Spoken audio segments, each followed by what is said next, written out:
আসসালামু আলাইকুম। উপন্যাস আমৃত্যু ভালোবাসি তোকে, লেখিকা সালমা চৌধুরী। পর্ব নাম্বার 4।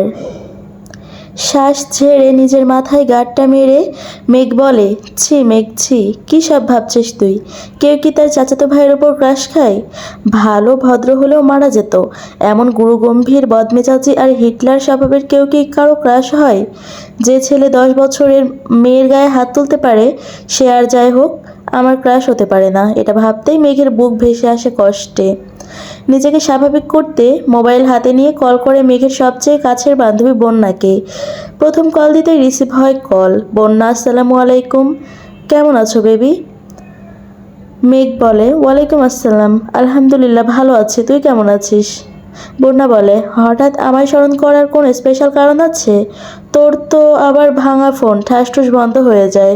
মেঘের রাগান্বিত স্বরে এক প্রকার হুঙ্কার দিয়ে বলে, তুই আজ কোচিংয়ে আসিসনি কেন? কি যে একটা জিনিস মিস করছিস। বন্যা বলে, কি মিস করেছি বলে ফেলো বান্ধবী। মেঘ বলে, এখন বললে কি আর সেই ফিলটা পাবে নাকি, আজব। বন্যা বলে, আরে বেবি বলো তুমি। কাল শুক্রবার, কোচিং বন্ধ, আবার দেখা হবে রবিবার, ততদিন সহ্য হবে না, বলে ফেলো প্লিজ। মেঘ বলল, আমার হাতে এখন আইফোন 13 প্রো ম্যাক্স। মেঘের কথা বন্যা এক বিন্দুও বিশ্বাস করেনি, হেসে উড়িয়ে দিয়ে বলছে, এখন বল।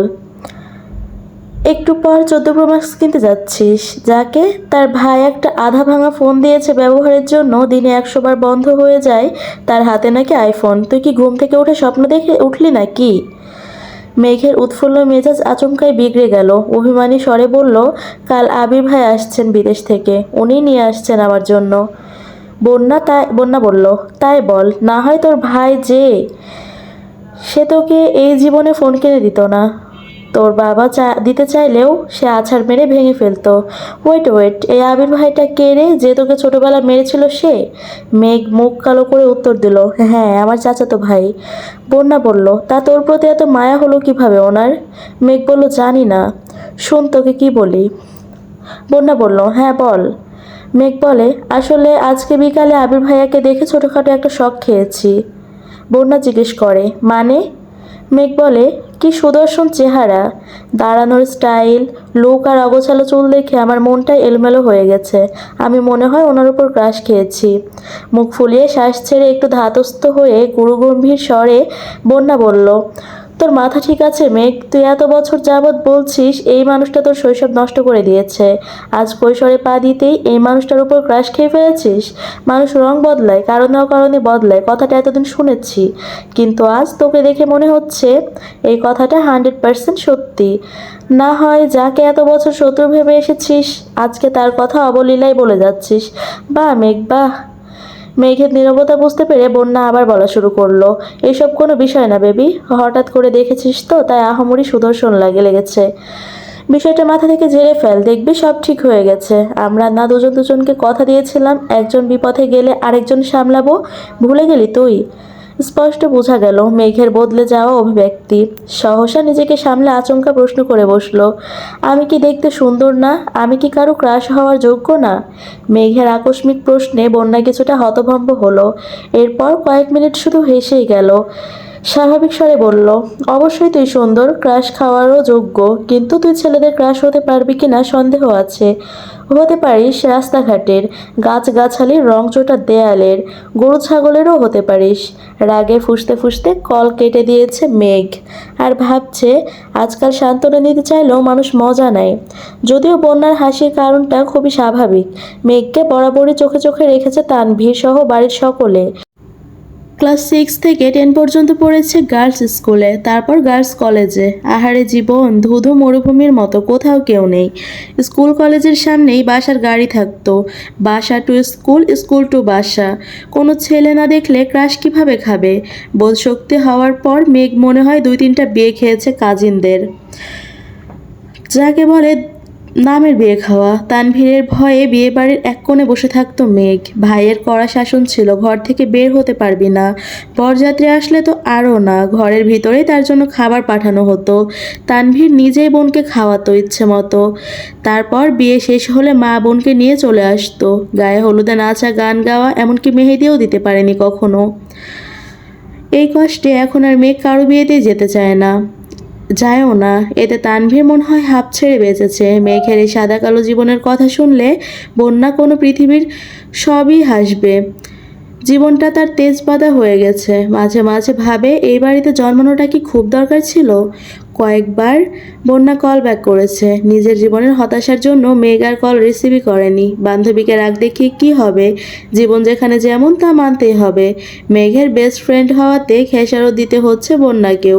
মেঘের সাথে সাথে বন্যাকেও চোখে চোখে রাখে তানভীর। কথায় আছে না, সঙ্গদোষে লোহা ভাসে। সঙ্গ খারাপ হলে মেঘও খারাপ হবে।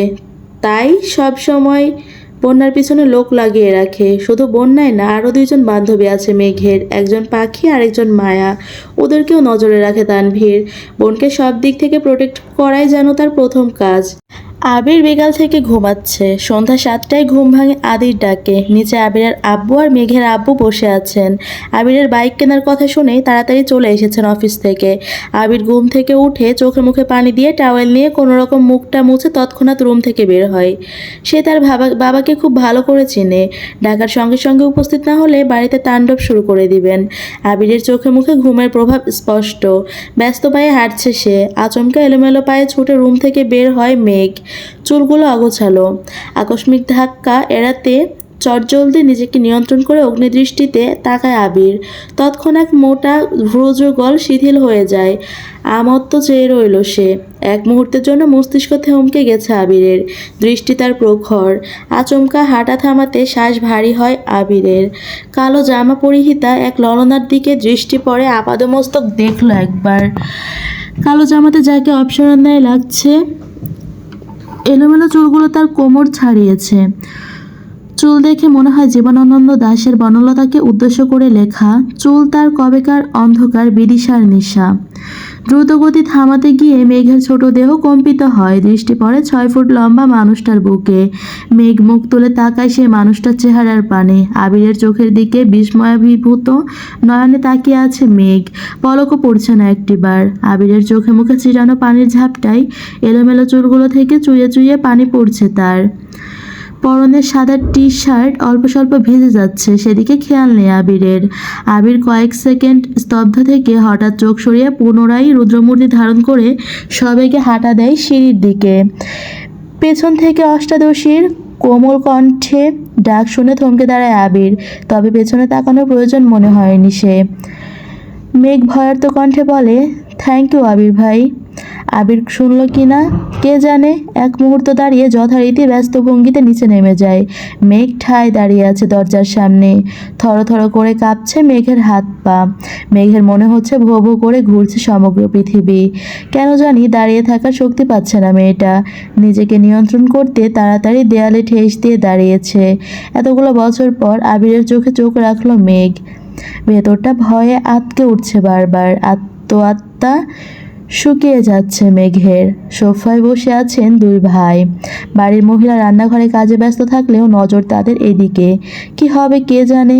আলী আহমদ খান নিজের গাম্ভীর্যতা বজায় রেখে এক প্রকার হুঙ্কার দিয়ে প্রশ্ন করলেন, তুমি নাকি বাইক কিনেছ? এই কথায় হুঁশ ফিরে অষ্টাদশীর। কিছুটা স্বাভাবিক হয়ে দুই পা সামনে গিয়ে বারান্দার সাইডে দাঁড়িয়ে নিচে তাকায় মেঘ। নিচে সোফায় বসা আব্বু আর বড় আব্বু, তাদের থেকে কিছুটা দূরে দুহাত ভাঁজ করে স্টান হয়ে দাঁড়িয়ে আছে আবির। জি, ভাবলেশহীন হয়ে উত্তর দেয় আবির। কিন্তু কেন? পুনরায় হুঙ্কার দেন তার আব্বু। আমার বাইক কেনার ইচ্ছে ছিল, তাই কিনেছি। তুমি জানো না এই বাড়িতে বাইক কেনা বা চালানো নিষেধ? এবার প্রশ্নটা চাচ্চু মোজাম্মেল খান করেছেন। আবির বলে, হ্যাঁ জানি, 20-30 বছর আগে কি ঘটে গেছে তা নিয়ে আতঙ্কে থাকার কোনো মানেই হয় না। যদি কপালে খারাপ কিছু লেখা থাকে তাহলে সেটা 7 সমুদ্র পাড়ি দিয়ে হলেও আসবেই। সেটা আমি ঘরে বসে থাকলেও হবে, আর গাড়িতে চলাচল করলেও হবে। তোমরা দুই ভাইকে নিজেদের মর্জি মতোই চলবে? আলী আকবর খান রাগান্বিত স্বরে প্রশ্ন করলেন। বাইক কেনা যদি নিজের ইচ্ছে মতো চলা হয় তাহলে আমি দুঃখিত আব্বু, এই ব্যাপারে আমি নিজের মনের কথাই শুনবো। আমাদের নিজস্ব 3টা গাড়ি আছে। এত গাড়ি কেন কিনলাম? তোমাদের জন্যই তো। মোজাম্মেল খান কোমল স্বরে বললেন। গাড়িতে চলাচল আপনাদের ইচ্ছে, তাই আপনারা গাড়ি কিনেছেন। আমার গাড়িতে চলাচল করতে ভালো লাগে না, তাই আমি বাইক কিনেছি। এটা নিয়ে এত কথা বাড়ানোর কি আছে চাচ্চু? তোমাদের বাইক সম্পর্কিত জেরা শেষ হলে আমার তোমাদেরকে একটা গুরুত্বপূর্ণ কথা বলার আছে। আবির আব্বুর দিকে তাকিয়ে কথাগুলো বলল। এতক্ষণ বাড়ির মহিলারা রান্নাঘরে থাকলেও এবার আর থাকতে পারলেন না। এক ছুটে সবাই ড্রয়িং রুমে চলে এসেছেন। মেঘ তীক্ষ্ণ দৃষ্টিতে তাকিয়ে আছে আবিরের দিকে। এই বাড়িতে এত বছরে কাউকে গলা উঁচু করে মুখের ওপর কথা বলতে শোনেননি সে। তানভীর ভাইয়া যত মেজাজ দেখিয়েছে সব মেঘের ওপর। বড় আব্বু বা নিজের আব্বুর মুখের ওপর কথা বলার সাহস হয়নি তার। আবির ভাই 2 দিন হলো এসেছে, আজই বাবার মুখের ওপর নিজের মর্জি শোনাচ্ছে। এখন মেঘের মনে হচ্ছে উনি হিটলারের থেকেও বড় মাপের কিছু। মনোযোগ দিয়ে বাকি কথা শোনার চেষ্টা করছে মেঘ। আবির বলে, আব্বু চাচ্চু, আমি অনেকদিন যাবৎ চিন্তা ভাবনা করেছি নিজে একটা কোম্পানি শুরু করার। তোমরা অনুমতি দিলে কাজ শুরু করব। মোজাম্মেল খান ও আলী আকবর খান দুজনের মাথায় যেন আকাশ ভেঙে পড়েছে। এত বছর ছেলেকে বাহিরে রেখে পড়াশোনা করিয়েছেন, দেশে এসে নিজের ব্যবসায় হাল ধরবে। দেশে পা দিতে নিজে কোম্পানি খোলার চিন্তাভাবনা করেছে ছেলে। মোজাম্মেল খান চিন্তিত কণ্ঠে বললেন, আমাদের তো ভেবেছিলাম তুমি পারিবারিক ব্যবসাকে এগিয়ে নিয়ে যাবে। আবির কিছু বলার আগে আলী আকবর খান বলে উঠলেন, ঠিক আছে, তুমি পড়াশোনা করে এসেছো, তোমার নিজস্ব মতামতের গুরুত্ব আমরা অবশ্যই দিব। তোমার নতুন কোম্পানি নিয়ে আমাদের কোনো আপত্তি নেই, তবে আমার একটা শর্ত আছে। তুমি আমাদের কোম্পানির সিইও হবে। আগামীকাল শুক্রবার অফিস ছুটি, তাই তুমি শনিবারে অফিসে যাবে। তোমাকে অফিসিয়ালি সিইও পদ দেওয়া হবে। তারপর তুমি আমাদের অফিস সামনে যদি নতুন কোম্পানি শুরু করে প্রতিষ্ঠিত হতে পারো তাতে আমাদের কোনো আপত্তি নেই। বেস্ট অফ লাক মাই বয়। আবির যেন আগে থেকে জানতো এরকম কিছু হবে, তাই তার মধ্যে কোনো পরিবর্তন দেখা গেল না। এতটুকু বলে সোফা থেকে উঠে রুমের দিকে হাঁটা শুরু করলেন আবিরের আব্বু। কয়েক কদম এগিয়ে আবার দাঁড়িয়ে আবিরের দিকে তাকিয়ে রুদ্ধ কণ্ঠে বললেন, আমরা কোম্পানি সামলানোর জন্য সারা জীবন থাকবো না, তোমাদেরকেই দায়িত্ব নিতে হবে। তুমি না পারলে তোমার প্রাণপ্রিয় ভাই তানভীরকে বলো রাজনীতি ছেড়ে ব্যবসায় আসতে, তারপর তুমি তোমার মতো নিজে কোম্পানি খুলতে থাকো। আবির চোয়াল শক্ত করে বাবার দিকে তাকিয়ে বলে উঠল, তানভীর রাজনীতিই করবে, ওর মাথায় ব্যবসা ঢোকানোর কোনো দরকার নেই। শনিবারে অফিসে আসবো আমি একাই সব দিক সামলাতে পারবো। তোমরা দয়া করে তানভীরকে মুক্তি দাও, নিজের মতো করে রাজনীতিটা করতে দাও ওকে। তোমার শর্ত যেমন আমি মেনে নিয়েছি, তোমাদেরকেও আমার একটা শর্ত মানতে হবে। সেটা হলো আমি আমার মন মতো কাজ করব। আমার যখন যেখানে প্রয়োজন হবে নিজের কাজ গুছিয়ে আমি চলে যাব।